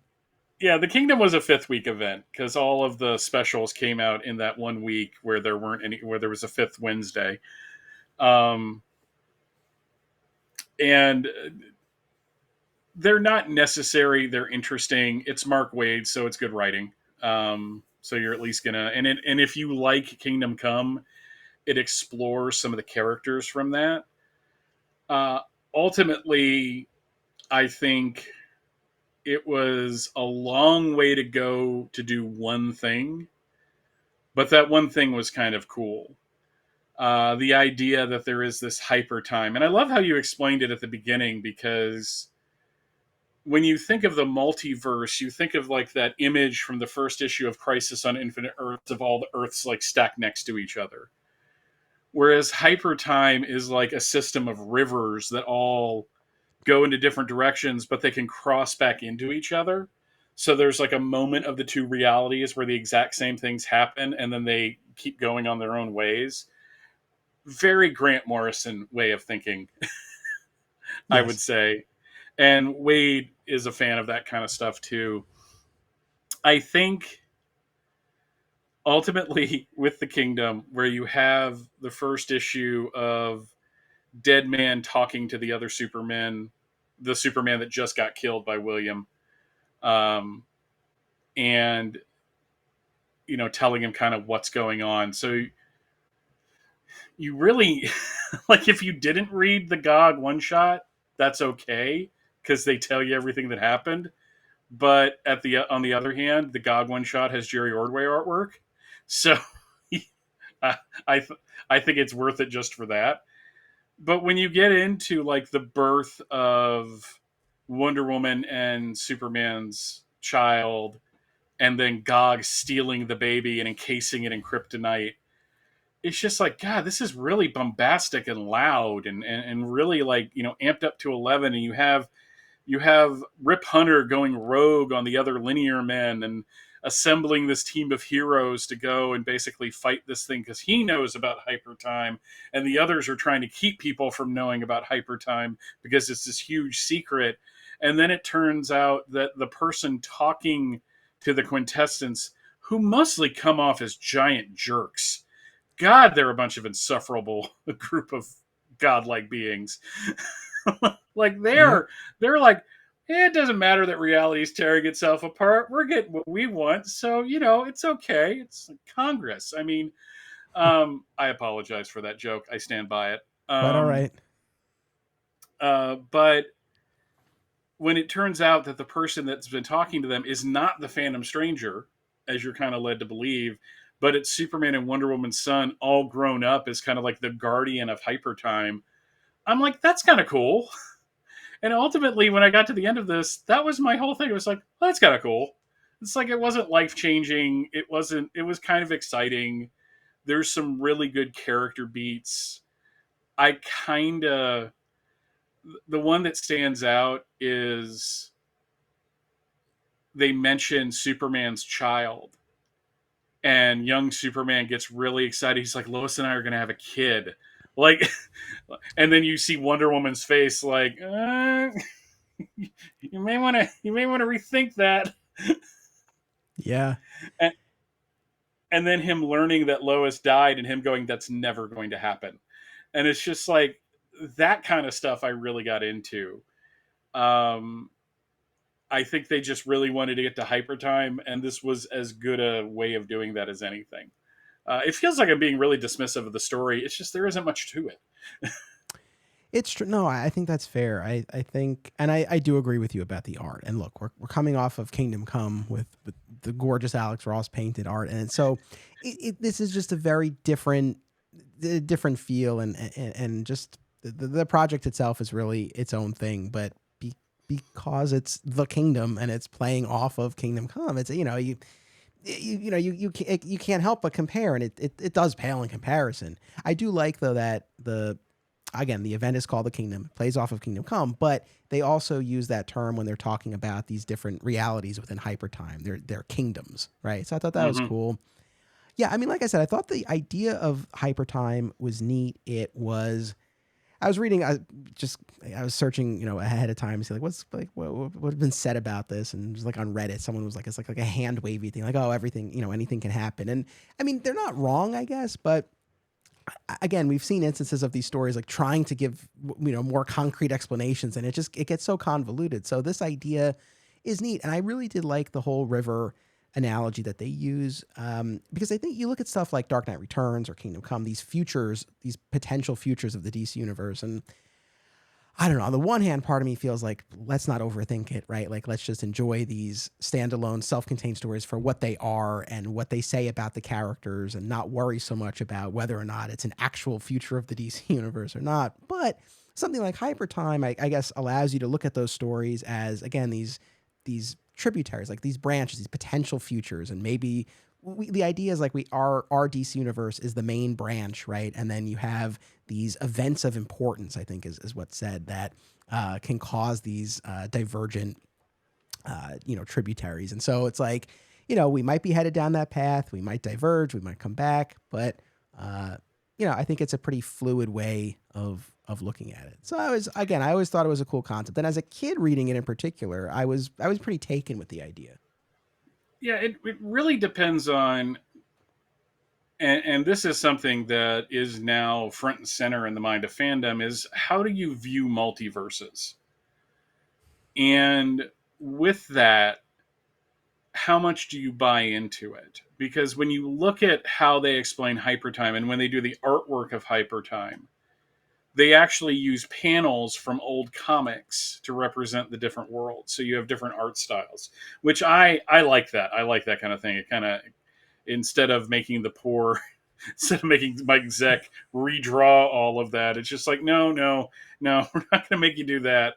We're just going to pull in like some old Kurt Swan artwork or some old Neil Adams artwork, and we're going to have it. And so I don't know if we talked about this on the last time I was on.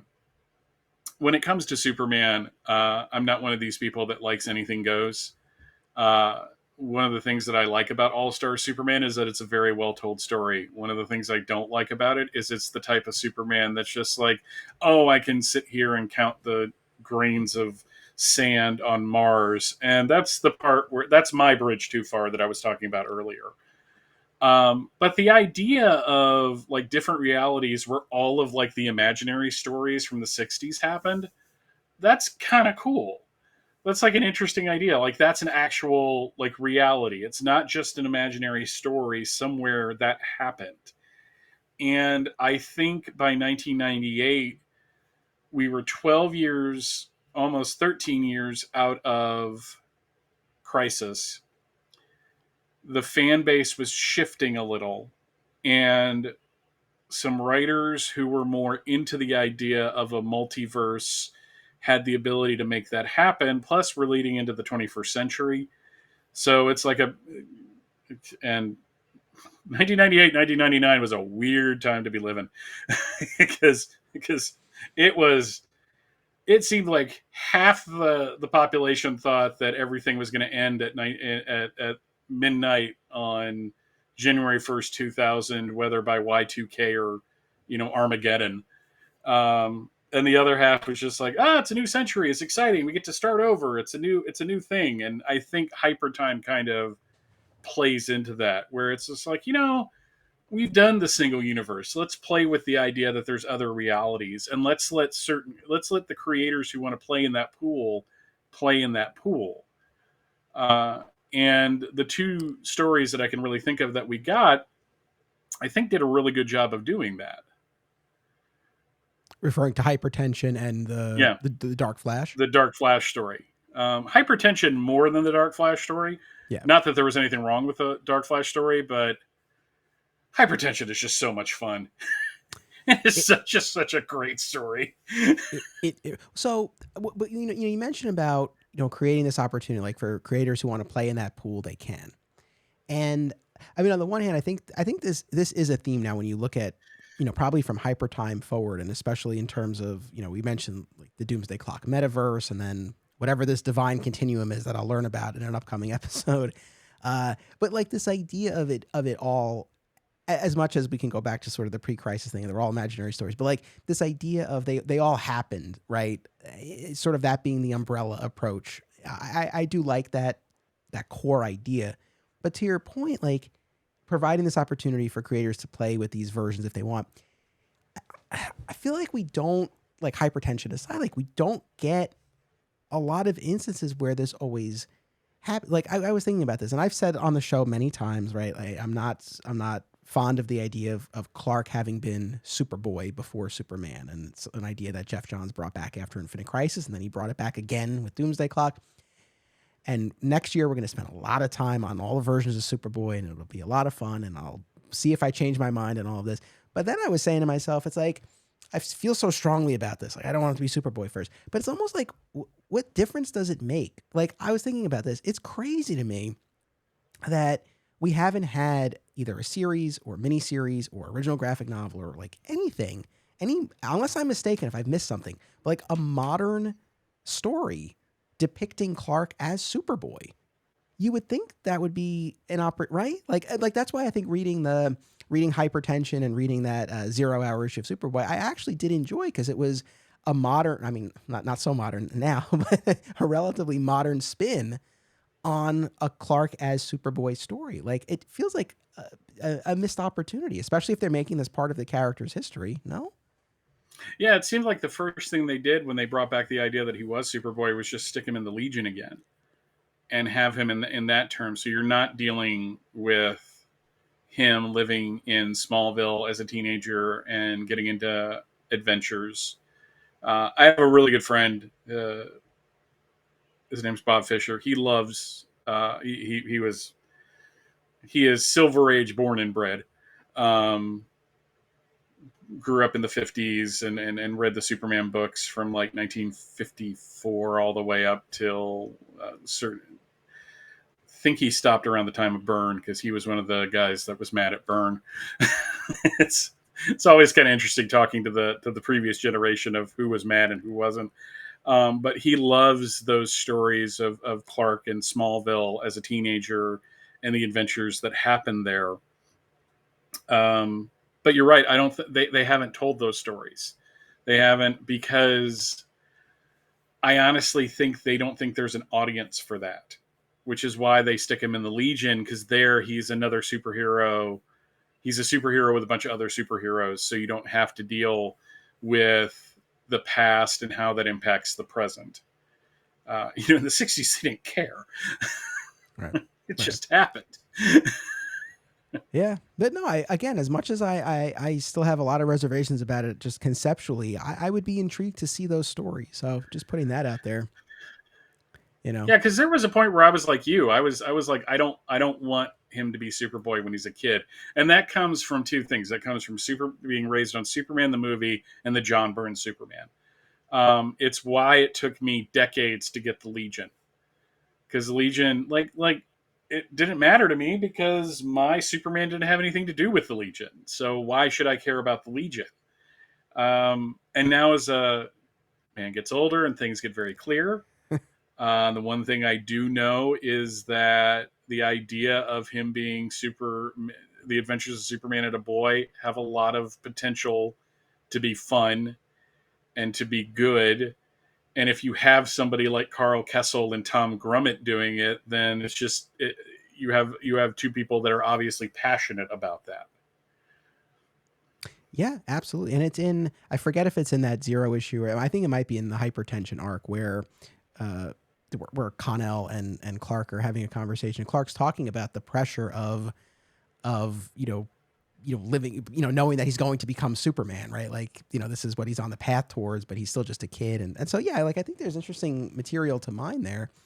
So I want to get into Hypertension, obviously, but just the last thing about the Kingdom, it begins and ends with, I think clearly the intention is the pre-crisis Earth 2 Superman, right? He's got that insignia. He's got the gray temples. He's in a metropolis with the Daily Star, and he's kind of banging on the sky, right? And there's this caption about how he deserved heaven, not prison. And of course, we know at the end of Crisis on Infinite Earths, the Earth 2 Superman and Lois, along with the Earth Prime Superboy and the Earth 3 Alexander Luthor, went off into this dimension that Alexander Luthor created. And they leave that story and you assume, okay, they're on off to heaven or whatever you want to call it. Now, if I'm not mistaken, this is the first time we get any kind of sort of touching on that, right? Yeah, and I'm glad it's the last word on it and that we never saw those characters again. Well, that's the thing. Like, that's why it was fascinating to go back to this, because we're getting very close. We're getting very close to Infinite Crisis here, where these characters come roaring back, and it's this. I mean, we'll get into all of it, but this central idea that this place they went off to, that we all thought was this paradise, ended up being this prison that drove a couple of them mad. So how do you like when you go back and you look at those Kingdom sequences, knowing what's to come? I guess how do you view those now? Okay, I actually look at it two different ways. The one way, and it's the way I kind of prefer to look at it, is that to Mark Waid's mind, not having a reality where that Superman gets to exist is a prison for that Superman, because then he doesn't get to have his adventures. That's an interesting, and to a certain extent, I agree with that, because it does, like, he's in heaven, but he can't go anywhere else. He can't. It's not real, quote unquote. But the idea at the end that, oh, I can leave whenever I want, just not gonna. And it's almost like, it's not that I wanted to leave, I just wanted to be able to leave. And now I can have a better sense of it. I don't feel trapped. Knowing what came next, it's harder, because one of the things that I hate about Infinite Crisis is what they did to those characters. On one hand, I'm not going to get into it because this episode isn't about it. But looking at that now, it makes it even sadder, because you realize what's going to come later is more tragic. Like, maybe the heaven was a heaven, and maybe he should have stayed there. But then again, when you look at it, when you see the flashbacks of those characters, they're not in a reality. They're in like a cave almost. So it's almost like that's two different characters going on. Right. So I think that's the thing. There's that aspect of it too, right? They don't line up. The quote unquote paradise that we see depicted in Infinite Crisis, does not line up with what's presented here but it is still interesting. I mean, I guess my reading of it was that uh, the story is saying that wherever he is, whatever dimension, whatever this is, it's one of the realities within hypertime. Was that Hmm. your take on it as Yes, well? that was one of my perceptions. But I guess what specifically jumped out was this idea of again paradise versus prison. Again, knowing where we would get, and obviously this story leaves him in a good place, right? Where he can leave anytime, but he won't today. And then we know where we're headed. But again, just fascinating. Again, looking at all of this through the crisis lens, and how we saw this character go off, and now we actually like. Do you remember? Do you remember reading The Kingdom for the first time and having a reaction to like seeing the Earth 2 Superman? Like, did that feel like a big deal? Like, oh, like it's this guy again? So this was around the time that I got online for the first time, and I remember that the first pages of the first issue being the preview pages on DCComics.com. And I remember the message boards lighting up about that. Like, oh, it's the Earth 2 Superman. It's the Earth 2 Superman. And I remember being kind of excited. And then when at the end, he's just like, oh, he's good. And he winks at the camera. Because, of course, he does. I was just like, that felt like a lot of nothing at the time, in my 22-year-old I'm an adult now and I know what's best and I know everything type of mentality.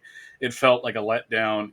On the reread, it was more like, oh, that's cute. I see what Waid was doing now, and I like it a lot better as an adult, as more of an adult, I guess I should say.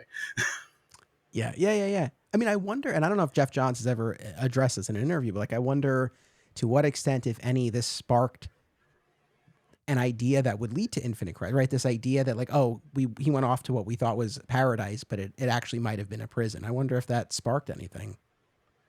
Yeah, it might have. I like to me, there's reality, and then there's the amusing non-reality where Jeff Johns did everything he did just to get back at the DC Comics from when he was a teenager, young adult.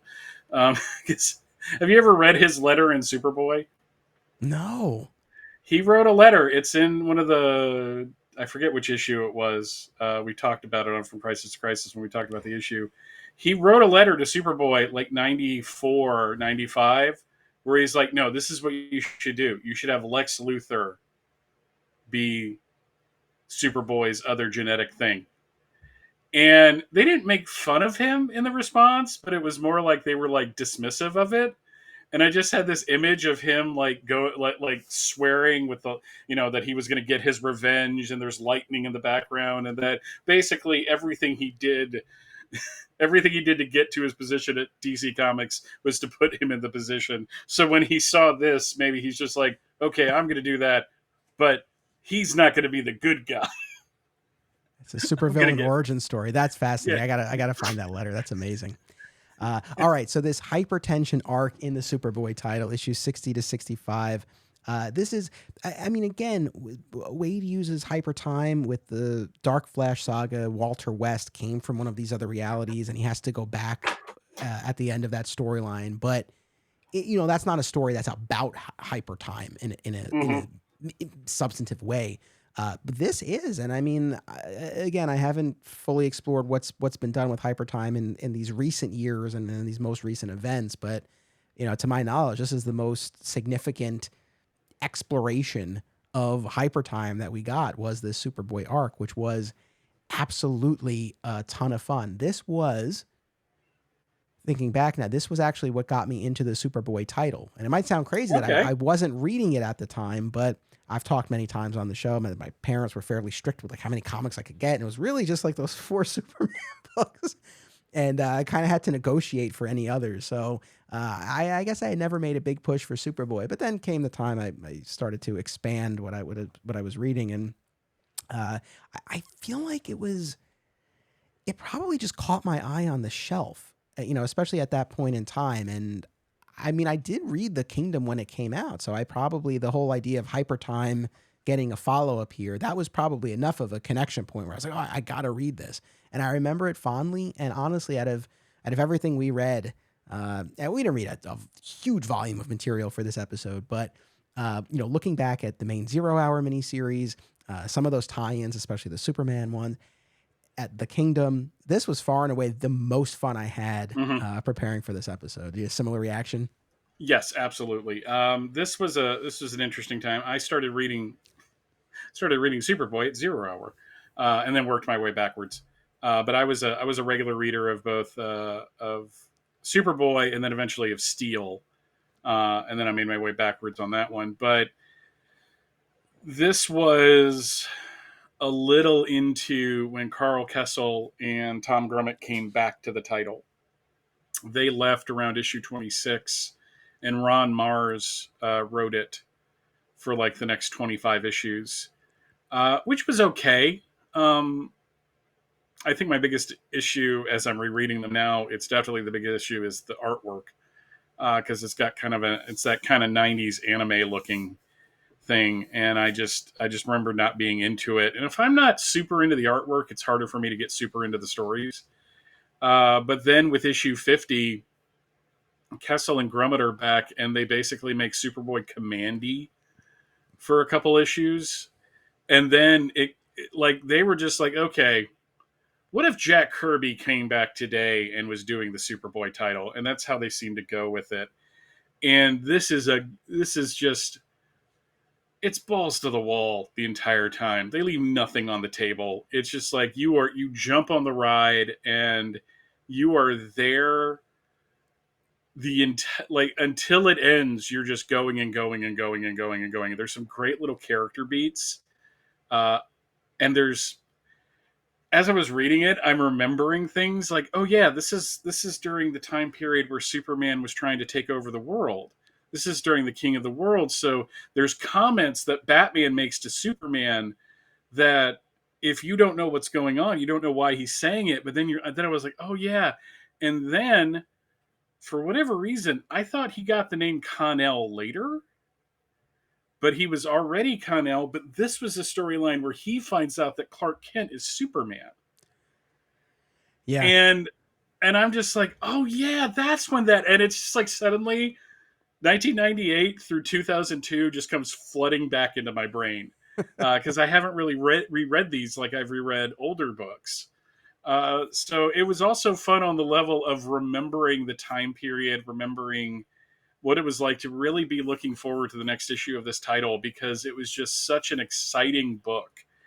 And this one in particular,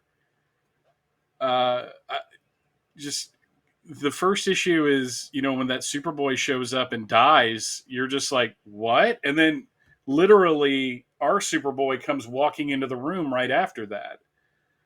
And then he's put on a bomb and launched into Hypertime. It's just like, there's no other way of I'm just wondering which one of them said we're going to start this off with a bang, and then they all laughed about that as it being a big joke. And then the second issue is just him bopping through reality after reality before he gets to the pre-crisis Superboy. Did you recognize the reality with the blonde Supergirl and the Batwoman? Oh, was it one of those like annual events that they had done? It was a one-shot called Elseworld's Finest that That's what. Karl Okay. Kesel wrote, Okay. that had them in it. I forget who did the artwork. I think it was it the Dodsons? Was it like one of their first things? I remember it being very cheesecakey, whereas this wasn't. Um, and then you're introduced to Black Zero, which ties into Superman mythology from this era. Like, I had so much fun reading this or rereading this. It was just like, because like you, I liked 0 Hour. I liked the Superman books. They made me feel all 18 again. And the Kingdom was just like, this is okay. But when I got to this, I was just tearing through them because I just wanted to get to the next one. Yeah, they were super fun. I mean, honestly, I would imagine out of everything that we've talked about so far on this episode, that this is probably the thing that if someone hasn't read it, it's probably this. So I encourage people to check it out. And they are all on the DC app. Yep. Again, it starts in issue 60. It's called Hypertension. And yeah, I mean, you see the Jack Kirby influence totally, and he's thanked in the credits for in all of the issues, and it definitely has that feel. And Yeah, I mean, we won't go beat by beat through the whole thing, but yeah, the essential setup, like you said, we have this other Superboy show up who's identical to our Superboy down to the molecular level, and he dies, but he's wearing this hyper jacket. And Superman, Batman, and Wonder Woman, now they know about Hypertime. They know about this bigger picture. So the idea of a Superboy seemingly from another reality tracks with what they have recently learned. And so they work with Cadmus, though they keep everything close to the vest about what this is all about. But yeah, they strap him to a nuclear bomb because they need that power to jumpstart this jacket that his doppelganger was wearing. That launches him into Hypertime. And like you said, we get him kind of like rolling through a few different ones, and it's very fun. But then we get to the heart of the piece, which is that there's this character, Black Zero, who is taking over various realities. And the backstory there is interesting, where he comes from a reality where Superman never returned from the dead, and unlike most of these other realities where Superboy never grew, never grown to maturity to become Superman, he actually completed that cloning process and came out as Superman, but was ultimately rejected by the world. And the world eventually turned on clones and the Cadmus project. And so he and the Paul Westfield of that world took over, and then that sort of set him on this quest of seeking out other realities where the tide is kind of turning against clones and against Cadmus, and that's where he intervenes and puts the Superboys of those worlds in stasis and asserts his authority over those worlds. And like you said, the whole idea of Black Zero ties back into the history of Krypton and the clone liberation movement and that whole business. And the last thing I'll say is I did scan through issue 59, so the issue right before Hypertension, and exactly to your point, that's actually where he gets the name. So he gets the name Connell literally the issue before all of this happens. And in that one, Superman takes Superboy to the fortress and puts him in a VR simulator that shows him the history of Krypton and actually puts him in place of a Kryptonian in history. And also to your point, in that issue, you see Superman's, wall of TV screens, because that was the King of the World point where he was viewing everything. So it's very much in that, in that era. But yeah, that's where he learns about. So clearly they were setting the stage for Hypertension, because that's where Superboy learns the history of Krypton and gets that name. And so when you get the Black Zero character, this adult evil version of Superboy, it all ties together. It's so much fun. Yeah, my favorite parts though is when he's with the Kents Yeah. in the pre-crisis era, like him going, "Man, you all look so young," and Martha taking that, as any middle-aged woman probably would, and man, because Jonathan seems to be kind of kind. But I just love the idea he's of Connell sitting there going, "Why didn't he tell me?" And Superboy being the one to say, maybe he's trying to be a father figure and he doesn't want you to think of him as just a normal guy. And it really isn't to the Loeb era that this all gets dealt with, because there's that great issue where Superboy just shows up at the Kent farm, and Superman's just kind of not meaning to be, but he's kind of a jerk because he's like really uncomfortable. And the entire time Superboy's just like, just tell me, I know all of this. So it's just kind of, again, just made me happy to thinking about all that. But no, it's just I love the amount of backstory that was put into here. It was cool seeing all the other realities and all the other Superboys, because you had like a cowboy Superboy, you had like a knight Superboy, and it's just like, obviously it was Kesel and Grummett just having fun and just letting, like anything's possible. We can make any, and you could come up with the weirdest idea and it makes sense. But at the heart of it, it's a guy, again, a guy with cosmic level powers that's just trying to save what he considers to be his people. And I think the most evil thing about him was his soul patch. Every time I Yeah. see that, I'm like, man, you want to date this story? Just focus right on that little bit of facial hair there, because wow. I know that was rough, because the black and yellow, like, it's a cool look. If Yeah, they had just gone either no facial hair or a beard, I always like a yeah. beard. That's solid. I know the soul patch. I Because was the like, oh sunglasses are man. fine because Superboy had sunglasses, so it was like one of those things. But yeah, that soul patch is just like, oh man, But it's, take me to the reality where that doesn't exist. but no, like really, kind of tying this all together as far as a compelling villain that I think what really stood out was he, he could have killed the other Superboys that he had Hmm. taken down from the other worlds, but he places them in stasis. Like he can't bring himself to do that. And our Superboy ultimately surmises it's like, well, that would be like killing a part of yourself. And if you kill all of us, that's killing any good that's left in you. And then even further, this idea that he's going to all of these worlds ultimately deep down to try to find a place where he's accepted and welcomed. And Hmm. so there's something very, very relatable, very, compelling, I think, about Black Zero. Like the story, it's a lot of fun and it's a great adventure and it's neat to see these different realities and different versions of Superboy. But it really, I think, works because the Black Zero piece of it is so strong. Yeah, I when he goes into his backstory and he's just like, in my like you said, in my reality, Superman never came back, and they never accepted me. And when you do pile that on top of them not accepting clones in general and like a hatred towards that, and a hatred towards the only home he's ever known and the people that accept him for who he is, like there's a relatability. It's like he's the bad guy. Don't get me wrong. I was afraid he was going to kill Crypto. I mean, I've already read this story, and I'm just like, you kill that dog, I will never forgive you. You will, I will hunt you down to the end of reality. Um, yes, I'm that type of person. Uh, but I just like the fact that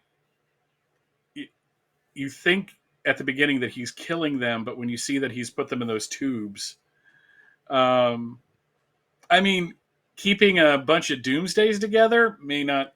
That's a little shady. The other thing that, and again, this is a wow. It was a different time. Was the full grown woman kissing Superboy again and again and again, and I'm like, he's not even 16 years old, but physically he's 16 years old. Woman, you are in your early 20s. This is not okay.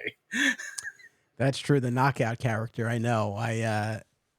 It's fine. I didn't even that didn't even register, but because I guess I wasn't realize the age. But yeah, no, you're totally right. Yeah, that would not play. That would not play today. The other thing as we approach the 2 hour mark, and I want to let you go. I appreciate your Okay. time, but the other thing, just kind of going back to also where we started of just how I think there was a lot of potential with Hypertime, and not even in terms of reconciling continuities, but just telling cool, fun stories like this. And what was neat, what I enjoyed about this one was that it introduced some ideas like Superboy was able to travel because he had the jacket and the nuclear power, but Black Zero, aided by Metron, who was essentially viewing all of this as an experiment. And I like the ultimate Because of payoff course he with, was. yeah, but with the challenges of the unknown, we're like, well, you need a control. You need a reality where Black Zero doesn't take over and see what happens then. And he's like, oh, okay. But he had helped Black Zero. He gave him was it Hyperium, right? This Hmm. substance that would allow him to access hypertime and built this reactor. And there's a point where Paul Westfield, one of them, right? Because he's like gathered up all of them, and he's the like Westfield is the one that Black Zero installs, right? As he leaves each world, like Westfield will carry out his agenda, and Superboy is going after one of them, and Westfield jumps into that hypertime reactor to try to escape to a different hypertime reality. And what Black Zero and Metron are realize, or they know, but I guess this is finally putting it to the test, is that uh, doing that, if anything goes awry with hypertime, like you can erase every version of a character across hypertime. So like Westfield jumps into that. He's not supposed to do that. And not only is he wiped out, but every single Westfield is. Like I thought that was such a cool touch. Yeah, it's thinking on the idea at a on a more cosmic level, like and focusing on the idea of it's kind of to a certain extent one of the end. it's a different company, different era, but Spider-Man No Way Home, at the end, Doctor Strange does his spell and makes everyone forget about Peter Parker in every era, in every universe. So when Garfield and Maguire go back to their universes, does everybody forget about them? Like, who knows that Peter Parker is Spider-Man? Oh, I only watched it once, and it's been a little while. I thought it was only in the Yeah. Tom Holland world, not the others. But yeah, that would be nuts. But again, it's never said in the movie, to be fair. It was just me extrapolating, like, all of the other people are coming to our universe. So if we're undoing that, how far does that spell go? But yeah, the idea that every Westfield, and again, Jeff Johns would be perfectly okay with that, because it was Lex Luthor, not Paul Westfield, that shared the genetic. Now, wait, if I'm not mistaken, at this point in time, right? Because isn't it in Hypertension where Westfield talks about how he provided the other piece of genetic material? Like, wasn't that this point in time, like, Superboy didn't know where the other? He knew. He He did? found out in the 1995 Year One Superboy Annual. Oh, okay. That's where he found out who the other person was, and that Okay. it was Paul Westfield. Um, Again, it's so weird thinking back to this era where everything was important. Yeah. Well, listen, to Jeff Johns' credit, I mean, Lex Luthor is a more interesting choice than the Paul Westfield. And moving towards something you mentioned before, like you, I was all in on the DC universe right before Infinite Crisis, so that whole storyline in the Teen Titans and crossing over with the Outsiders was a huge deal. So I remember a lot of people being mad about it, and me be going, it doesn't matter. It's okay. I can let this one go. One of the things that I love about this story more than anything is very personal. If you have a paper copy of issue 61, look in the letters column. It is my very first letter ever published in a comic. To be fair, it was an email, but I just started emailing every book I read. And for the next 2 years, a handful of times, a letter would appear. But this was the first, and I didn't even know about it before I knew about it before I got the issue, because it was one of those things where you leave an email, they have your email address, so people started emailing me saying, "Hey, I read your letter," and I'm just like, my letter, and then I couldn't wait till Friday when I got paid, where I could go get my comics. So That's so cool. That's so cool. I used to have a paper copy. The Superboy issues I had, that was one of the things that didn't make it through one of the purges. Long before I knew there was going to be a podcast that I was going to be doing. No, I'm not saying it's essential. I was just when you asked me to cover this, that was one of the things. It was just like, yeah, I'll talk about this one. It's a favorite on several levels. So I love that. I love that. Well, listen, I really do appreciate your time and just getting your insight. I always love speaking to you, and your knowledge of this and your passion. It's really something, and it like I said, it's just I really enjoy getting that perspective on it. So I appreciate that. It's a lot of fun. Always fun talking to you. No, thank you. So we've mentioned your podcast, From Crisis to Crisis, but where would you like to direct folks specifically? FortressOfBaileytude.com, which is home of the Fortress of Baileytude podcasting network. It's the home of all of the shows that I do.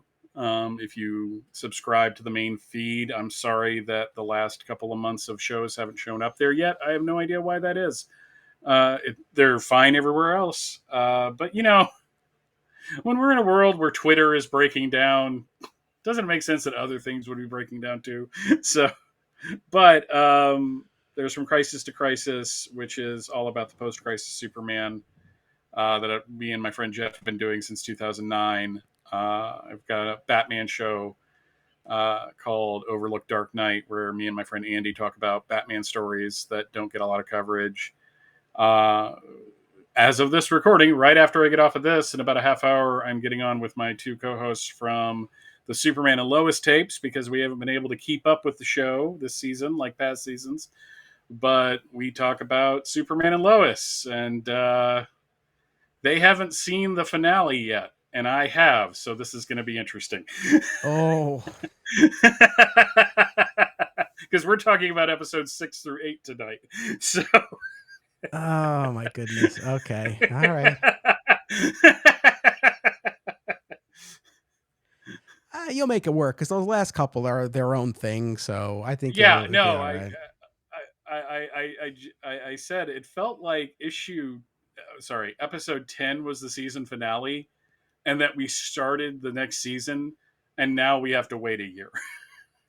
That is a good way. Yeah, I think that's a good way of putting it. Well, I hope you have a great recording later. I appreciate that. I thank you again for taking part, audience. I thank you for tuning in. As always, I really appreciate it. Make sure you check out fortressofbailey2.com.